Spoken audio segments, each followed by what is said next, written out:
Con relación a los hospedadores secundarios, también es una especie animal que participa de manera adicional en el ciclo biológico o en la cadena epidemiológica de un agente, por fuera de las áreas endémicas típicas donde están los hospedadores primarios, es decir, los hospedadores que naturalmente mantienen la enfermedad. Un ejemplo de ello es en Inglaterra. Inglaterra había hace muchos años había eliminado la tuberculosis bovina por ¿por qué? Por sacrificio selectivo de animales positivos. No obstante, reapareció de nuevo la enfermedad porque hubo contacto entre tejones y otros animales silvestres que eran reservorios de este agente, de esta bacteria, tuvieron contacto con los bovinos y hubo una reintroducción de la misma. Entonces, en este caso se dice que son hospedadores secundarios porque son los que mantienen el ciclo de transmisión del agente en áreas no endémicas, porque en las áreas endémicas de la tuberculosis bovina los principales reservorios u hospedadores primarios son los bovinos.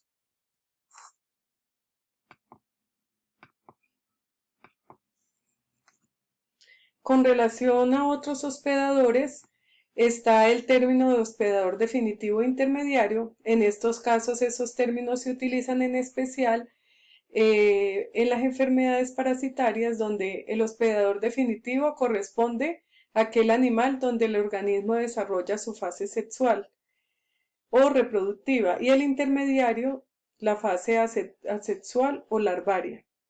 Dentro de también en la parasitología, especialmente en la enmitología, está otro tipo de hospedador que es el hospedador paraténico, que es aquel que no participa directamente en el ciclo de transmisión del agente, pero que sí es por medio de él el agente es transferido mecánicamente por ingestión del hospedador sin que la gente sufra ningún desarrollo en él. No es necesario para el desarrollo del parásito. Un caso de ello es la toxócora. En la toxócora ustedes saben que los principales reservorios pues son los caninos y los felinos para Toxócora canis y Toxócora cati eh, respectivamente. Pero al eliminar estos hospedadores definitivos, los huevos embrionados, esos huevos embrionados pueden ser ingeridos bien sea por lagomorfos o también por algunas especies de aves que pueden llegar a consumir esos huevos embrionados. Allí una vez ellos lo consumen, las larvas que se han formado salen del intestino y por vía sanguínea van a masas musculares. Y si son dados al consumo carnes poco cocidas, ¿no es cierto?, que tienen las larvas incrustadas en los músculos o en órganos y con ellas se alimentan los caninos, ellos pueden adquirir el agente, pero aquí es de manera netamente mecánica.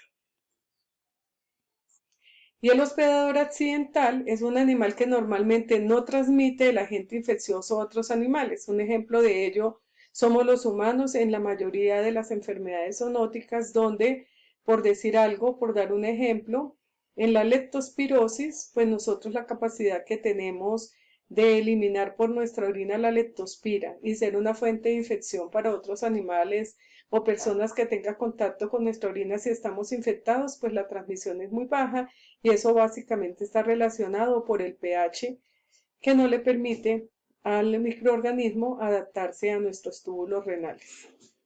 Hay otro término que es el hospedador portador. Son aquellos hospedadores, ¿no es cierto?, que pueden ser portadores en el estado de incubación o portador convaleciente. ¿Cuál es la característica del portador? Es un huésped que mantiene en su organismo un agente infeccioso, pero no presenta signos clínicos de la enfermedad.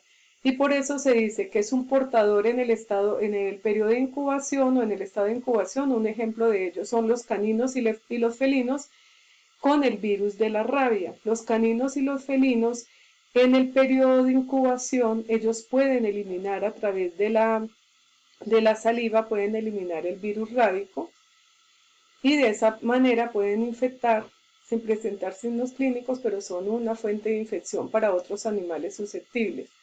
Y el portador convaleciente es en la fase de convalecencia. Un ejemplo de ello son los caninos en la leptospirosis.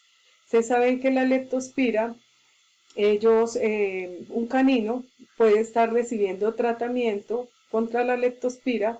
Este animal en su fase de recuperación hay que tener mucho cuidado con él porque él puede eliminar por la orina de manera intermitente, una vez él se haya recuperado, leptospira pastógenas y de esa forma puede infectar o a su propietario u otros animales.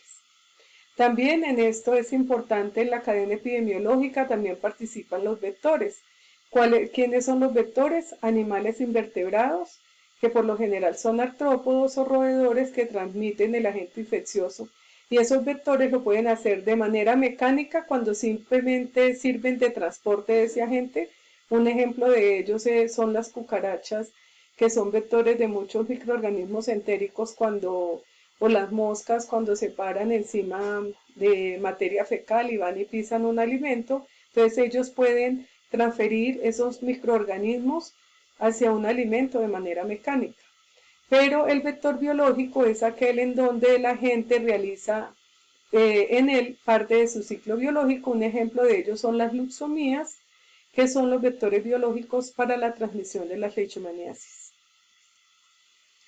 ¿Qué son las fuentes de infección? Esas fuentes de infección es un organismo, un objeto, una sustancia, desde las cuales pasa el agente a un hospedero susceptible. Entonces, esas fuentes de infección pueden ser los mismos hospedadores, pueden ser vectores, pueden ser reservorios. ¿Cuáles son las formas de transmisión? La ingestión, la inhalación, el contacto directo, la inoculación, la transmisión iatrogénita, el coito, la transmisión a través de la placenta, la intramamaria, etc. Entonces, la cadena epidemiológica de la rabia humana, pues como va a haber un grupo que va a trabajar esta enfermedad, no lo voy a explicar acá de manera completa y eso lo veremos en otra clase. Ay, baby, yo como que no había grabado esto.